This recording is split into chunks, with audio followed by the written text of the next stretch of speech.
Hello and welcome to another episode of Grange TV. We have another great guest with us. Mr. Brendan Royval is about to fight Brendan Moreno, UFC 255. Man, these guys are a couple of weeks out from fighting, and both of them have given up a lot of time. Brendan Royval now we have on the show with us. Thank you so much, my friend. Thank you for being on the show. Oh, I appreciate it, man. Thank you for having me. So how's the training camp going? What's going on? How are you feeling? It wasn't much of a training camp, but just kind of staying in shape and getting ready for the next fight, staying low on weight and all that stuff. I'm feeling great, and I'm just happy to kind of like be right back at it, especially with the fight and the matchup and the guy who I'm fighting, You share a common opponent in Kai Kara-France. And how do you see his performance versus your performance against a very game opponent too, like in Kai? Yeah, I think I had the better performance of us too, honestly. I think that, I went in there and got the job done essentially and got the finish. But in all honesty, man, I took a lot away from his fight with Kai Kara-France. I don't know if I would have been that successful with my game plan as if Moreno wasn't doing what he did. So he kind of left a blueprint out there for me that I kind of take. So I think I had the better performance, but I had a lot more knowledge based off his performance. What was it that you saw, and what was it that you were able to execute in that fight? I didn't execute it too well specifically, but Moreno did a really good job at keeping Kai Kara-France's right hand at home. And he did that he made an adjustment between the first and the second round. And after every single one of his combinations, he threw a left high kick right at its hand. So it's either he's going to eat it, walk into it, or he's going to put that hand right back at home. So it's just safe to throw after your combination, just like a head kick on like someone like, I don't know, with a big right hand, essentially like Kai Kara-France. Just throw that head kick right afterwards so he can kind of keep that at home and avoid his game plan. And I thought Brandon Moreno did a really good job at doing that. And I took a little bit of note of it, and also just pressing forward, man. Brandon Moreno pressed forward on him, and that made the big difference in the fight. Are the difference between like the first round and the second round. What is it with you and the way you fight? Is that something that just comes very naturally to you? Was that something you've always done? Because you have a very big X factor. You're fighting all over the place. But there is a method to your madness. Like, where does that come from? Yeah, I have like a little bit of a carefree attitude to fighting. I think a little bit was just like, I don't know, I like flowing a little bit, and sometimes like a back elbow or like a back fist or any of those like kind of things just lead off a little bit of flowing and just kind of finding like a rhythm and sticking to it. But a lot of it's kind of a credit to my ground game too. Is like I can throw flying knees, I can throw crazy kicks, I can kind of throw like wild stuff, because if I get taken down, for the most part, there hasn't been any real consequences to my actions. I think Brandon Moreno's a different opponent, but so far there hasn't been really any consequences to my actions off a takedown or off of me being on my back. When you fought Kai and I like I like Kai. The reason that I'm bringing him up is because both of you guys fought him. You know what I mean? Yeah, for so sure. I don't. It's not like I'm trying to shit on Kai, because I actually I'm a big fan of some his. interviews. Some interviews I have to like talk about him, and they're like, "Well, what do you think?" And I'm like, "Well, I think I like did this, and I like feel like I'm shit talking the guy." And I'm like, I don't mean to like put him down or anything, because he's obviously like a great human and a great person, but like, as like a competition factor, I think that's where I thrive. You know what I'm saying? So go ahead. Sorry for interrupting. No. Please, mate. That's speak. Because like with Brandon, when I spoke to him earlier, it's the same thing. Like, because you and him share Kai as a common opponent, that's why I'm bringing him up. Otherwise, man, I wouldn't. But you hit him with he dropped you, like kind of dropped you, wiggled you, and he came in and you hit him with that, what we were talking about earlier, like a spinning elbow. Like, was that just a moment's move? Is that something you do? Like, where did that come from? It's something that I have in like my arsenal. I have a whole I think I have like a minute highlight reel of just back elbows of me and like back elbow my professional career, So it's something that I have in my arsenal, but it also just came off of him. Like, he had me beat on my angle. So he had me beat on the angle, and he stepped in extra hard to get the finish. And I could kind of capitalize off of him doing a really good thing, and that's beating me on the outside foot angle as a righty versus a lefty, an orthodox versus southpaw. So it came off something good he did, and I was able to capitalize off of it. And I've been able to capitalize off that through my career because it's an angle that, like, if I lose it, I know what's available for me because I'm a southpaw fighting a lot of orthodox. Yeah, and they're like you said, they're going to step off that angle. They think they have you beat. They run in and they run into that elbow, and you're long. You're really long for the division. Yeah, exactly. So it's either gonna, if they come in short, they're gonna run to a back elbow, or if they're far away, I can throw a back fist maybe. But I usually don't throw it when they're far away. There's no, like, if they're far away, if I can't really hit them with the back fist or back elbow, then there's no point in me even like spinning back and just get my angle back, you know. But if they're committing and they have me beat on that angle, I can step right in with that elbow and walk them into it a little bit, you know. Well, how do you feel that you match up? Let's start with Brandon Moreno. How do you feel that you match up with him? I love the matchup, man. I think stylistically it's gonna be a crazy fight and it's gonna be an exciting fight for sure. But as far as matchups go, like who it favors and stuff, I think I just beat him technically everywhere. I think I'm the smoother, crisper striker, and I think I have the better submission game in jiu-jitsu. I think he's stronger and the better wrestler, and I think he's really good at avoiding submission. So there's a lot I have to take into like consideration. I'm gonna have to fill him out a little bit too. But he does a lot of really good things, man. He does a lot of really good things, and he pushes the pace, and I think that's going to benefit me a little bit, is him pushing the pace and maybe making some mistakes based off of that. He's very durable, eh? He's got a good chin. Like, that's one thing I noticed about him, and so do you. So yeah, we're both Mexicans, bro. I don't think either one of us have ever been finished. Maybe he's been submitted earlier in his career in the Ultimate Fighter or something, but like, I don't, for the most part, we don't really get finished just because we're durable, man. We got that heart, and he has that too, man. It's one of those fights that sucks sucks going into, because I'm like, fuck, man, I like finishing fights and I like getting that finish, but with Brandon Moreno, it's gonna be a 15-minute war for sure, and he's not gonna give me that finish, and if he does give me it, he's gonna have to like break his arm or get put to sleep or something like that, because that guy, I can't picture him going down without a fight, you know.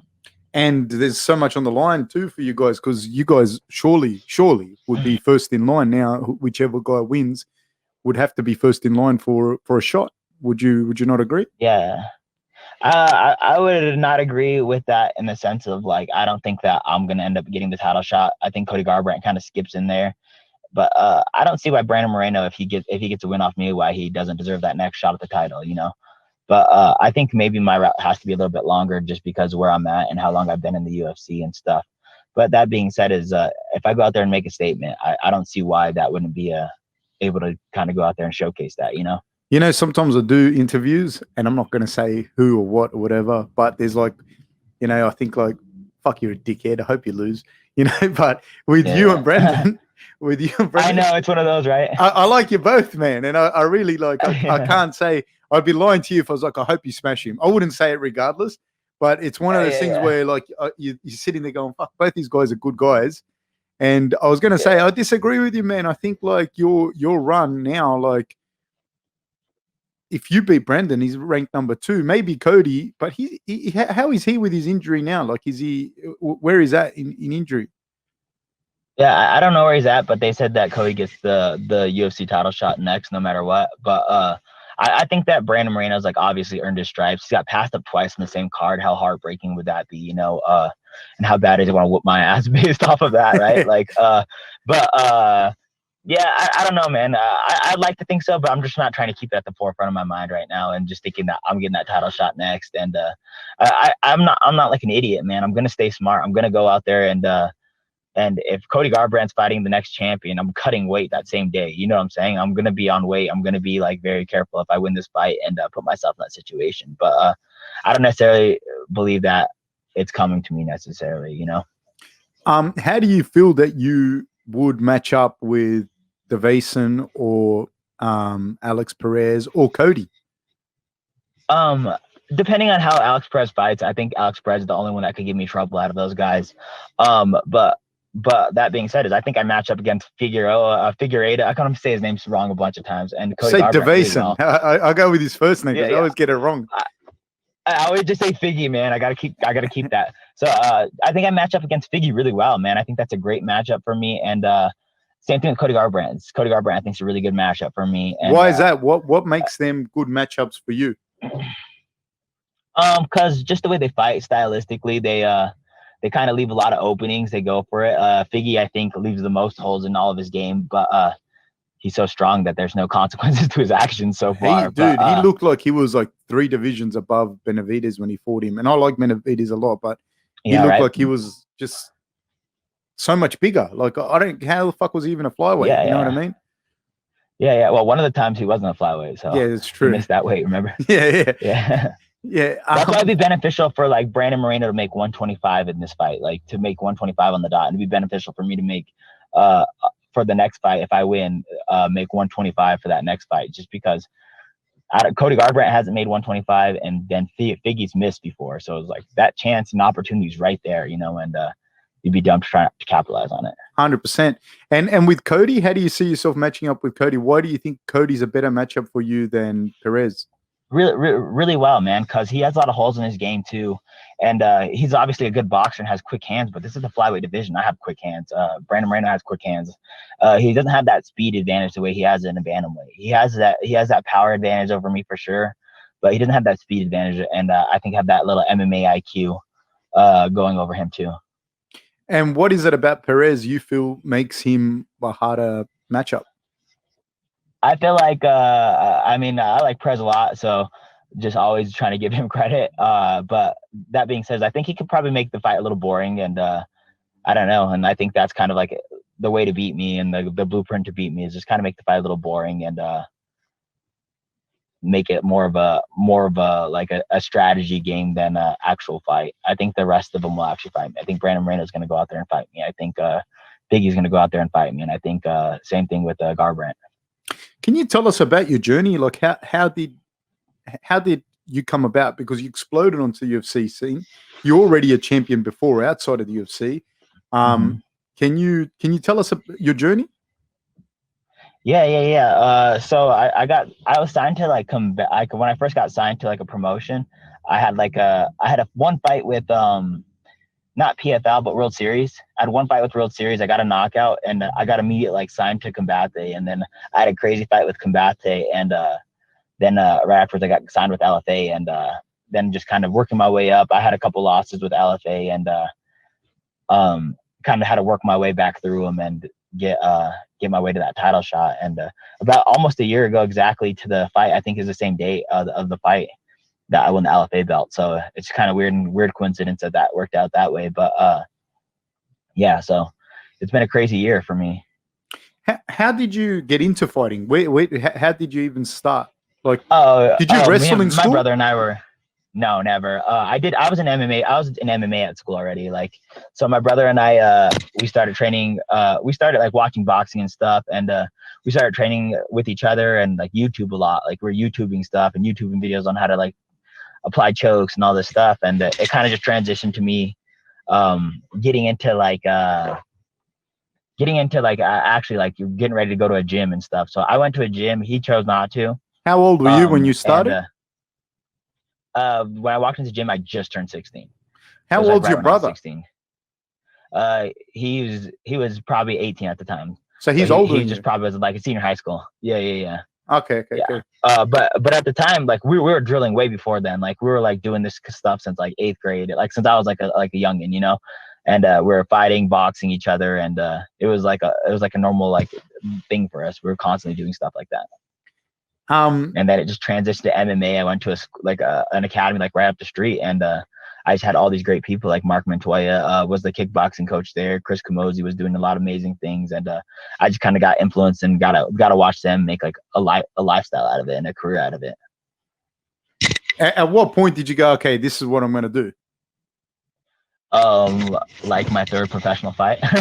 Where I was like I was training every day and like all this stuff, and I wanted to be a mixed martial artist, but I never really like believed I was gonna ever have a career out of it. You know what I'm saying? And I really didn't believe that like I was gonna ever like be anything out of it. I had a lot of people telling me that too. You know, like I started at a young age, and they were like, "Wow, like you can actually make a career out of this. You can make everything." Like, you know what I'm saying? Like, so I had a lot of people like encouraging me, but like I had that like self-doubt for sure, and I was like, I don't know, like. But after a few years and after training with like some like UFC fighters and studs, like I was training with UFC fighters like my size, and it kind of transformed into like all right, well, like I'm just as good as some of these guys, or I was getting better at some of these rounds, and like, well, like, damn, maybe I can do it, like maybe this is like a career for me, then this is something that I can make happen, At which point, when did your jiu-jitsu game develop the way that it did, and how did it develop the way that you did? Oh, like, right, it was there, man. Just drilling with my brother. Like when I was a little kid, we drill stuff and like we practice stuff. So I was like triangly choking like all my friends in high school and stuff before I even started training. Like, so you were that guy. We'd wrestle around and I'd the fucking we'd wrestle around. I'd armbar him. So like when I started jiu-jitsu, I already kind of had like a little bit of skills and knowledge of like what to do and what not to do.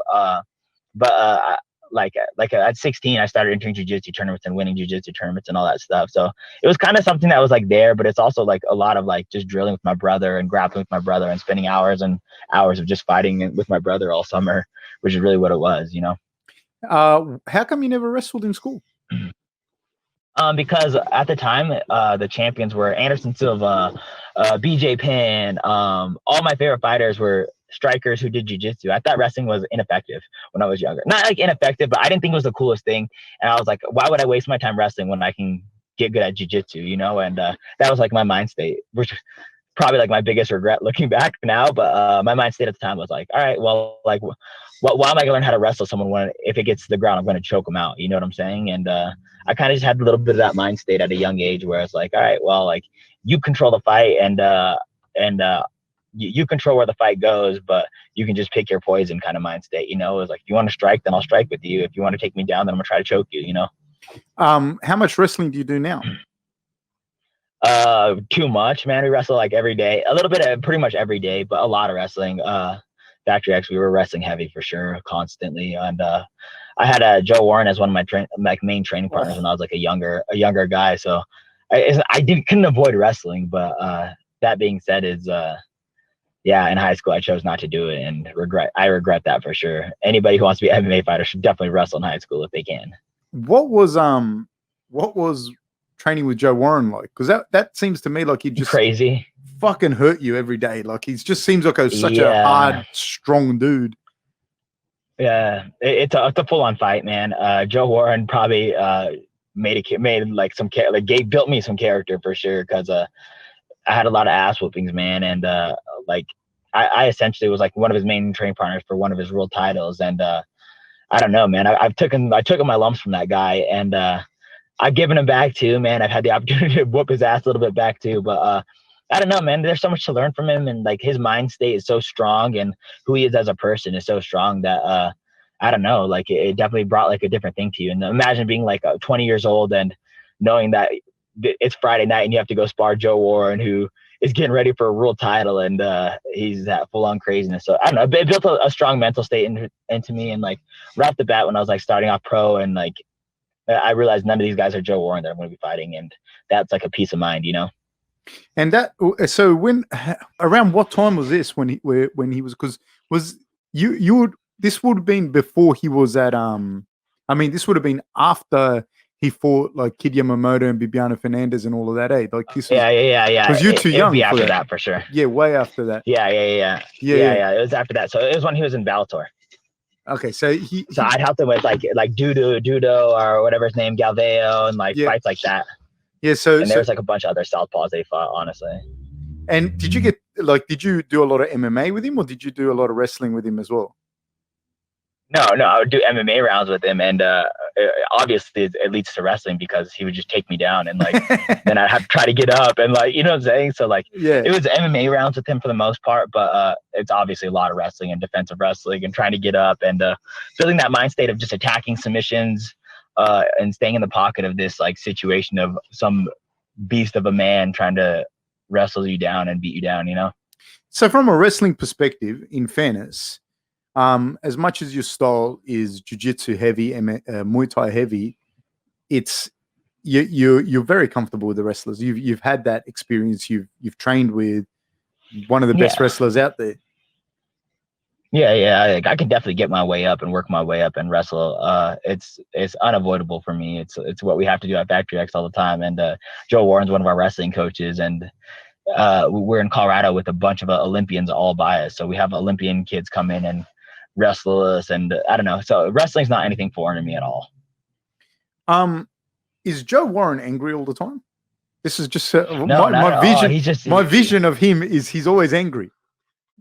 No, he's just super intense, man. Like intense about everything. When he teaches, he's super excited and upbeat about it. And like, I don't know, like, 'cause I've never met such an intense individual. And it makes sense why he was a world champion at a time, because that guy is not like any other human I've ever met my whole entire life.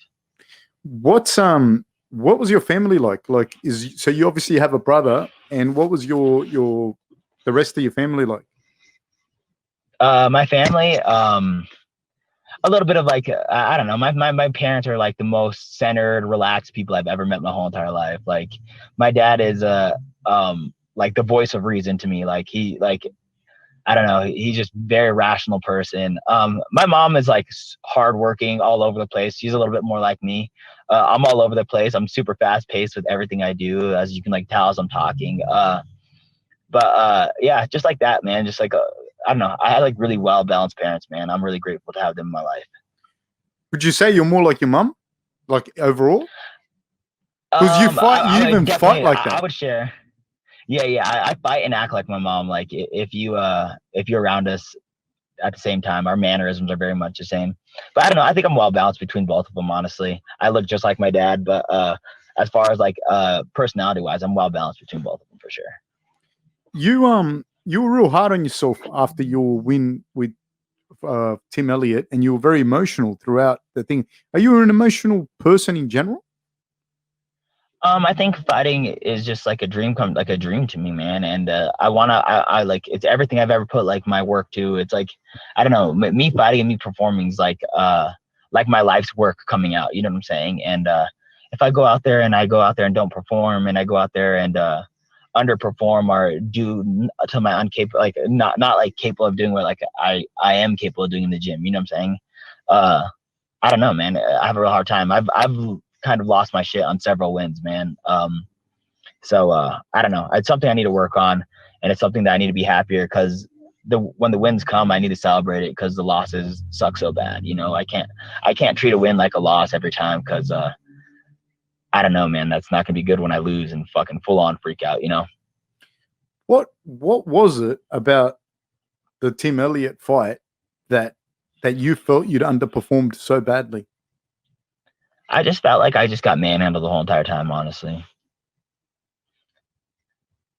Do you really? I feel like I got manhandled and beat around until I was winning, you know, until I don't know. I wasn't able to show anything I could do special, you know. I was just kind of playing the defense too much. I thought you looked really good, man, to be honest with you. I appreciate it, brother. Of course, I didn't achieve a lot in life, and obviously I've let my parents down, but I do think that you did really, really well.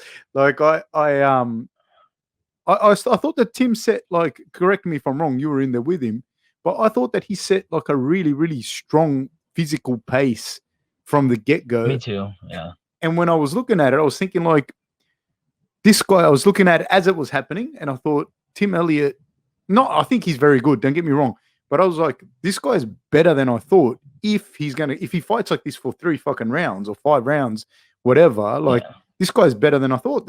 No one's going to beat this guy. But then he slowed down.